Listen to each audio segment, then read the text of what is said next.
अस्सलाम वालेकुम, my name is doctor Ayesha Zubair और मैं हूँ आपकी डेंटिस्ट। हम अपनी इस इन्फॉर्मेटिव वीडियो में टूथ कैविटीज़ मतलब दांतों में कीड़ा लगने के बारे में बात करेंगे। पेशेंट की सबसे कॉमन कंप्लेन ये होती है कि हम रोज़ाना ब्रशिंग करते हैं लेकिन उसके बावजूद हमें कीड़ा लग जाता है, हमें कैविटीज़ का इशू रहता है। उसकी वजह ये है कि जिस प्रॉपर तरीके से हमें ब्रशिंग और फ्लॉसिंग करनी चाहिए हम उस तरह से नहीं करते, जिसकी वजह से हमारे दांतों पे और दांतों के दरमियान मुसलसल खाना स्टिक होना शुरू हो जाता है और कुछ ही अरसे में हमें वहाँ पे कीड़ा लग जाता है। दांतों की ब्रशिंग की टेक्निक के बारे में और फ्लॉसिंग के बारे में मेरी अलग से वीडियोस हैं, आप उनको ज़रूर देखें।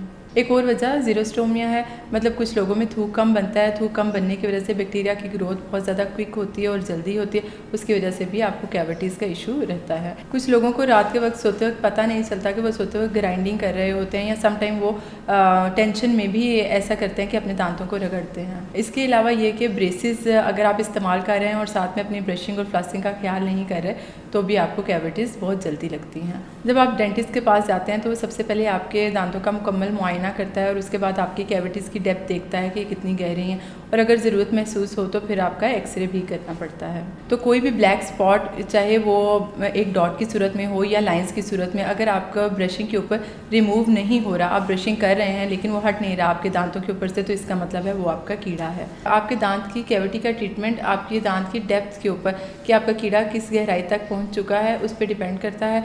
अगर अभी कीड़ा लगना स्टार्ट ही हुआ है, हमारे दांत की 3 लेयर्स हैं, एनेमल, डेंटिन और पल्प। एनेमल पे एक डॉट या लाइंस की सूरत में है तो अगर आप अपने डेंटिस्ट को जाके विजिट करते हैं तो वो इसके लिए आपका फ्लोराइड ट्रीटमेंट करेगा, जिसे हम पिट एंड फिशर सीलेंट भी कहते हैं। अगर डेंटिन और एनेमल के पार्ट को उसने नीचे वाले पार्ट पे एक्सीड हो गया है और इन्वॉल्व कर लिया है तो इसके लिए हम दांत के कलर की फिलिंग करके उसकी भराई कर देते हैं। लेकिन अगर उसने पल्प को इन्वॉल्व कर लिया है या पल्प के करीब है तो हम पल्प कैप करते हैं और उसके बाद फिलिंग करते हैं। लेकिन अगर पल्प को इन्वॉल्व कर चुका है तो फिर इसका मतलब है फिलिंग का टाइम गुजर चुका है।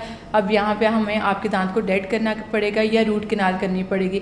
लेकिन अगर आपका दांत बहुत ज़्यादा ग्रॉसली केरियस है, मतलब बहुत ज़्यादा कीड़ा लग चुका है और हिल भी रहा है या उसके बचने के कोई चांसेस नहीं, जो हम सब कुछ जो है एक्सरेज के ज़रिए से एक प्लानिंग के तहत करके तो फिर हम आपके उस दांत को निकाल देते हैं। अगर रात का वक्त है और आपके दांत में दर्द शुरू हो गया है तो मेरी होम रेमेडीज़ से रिलेटेड एक वीडियो मौजूद है कि हम दांत के दर्द को घर में किस तरह से ट्रीट कर सकते हैं, तो आप उसको ज़रूर देखें। डेंटिस्ट्री में टाइम बहुत इंपॉर्टेंट है, आप टाइमली आएँ और अपना दांतों का इलाज करवाएं और हमेशा अपने रियल और सेहतमंद दांतों के साथ खुल के मुस्कुराएं।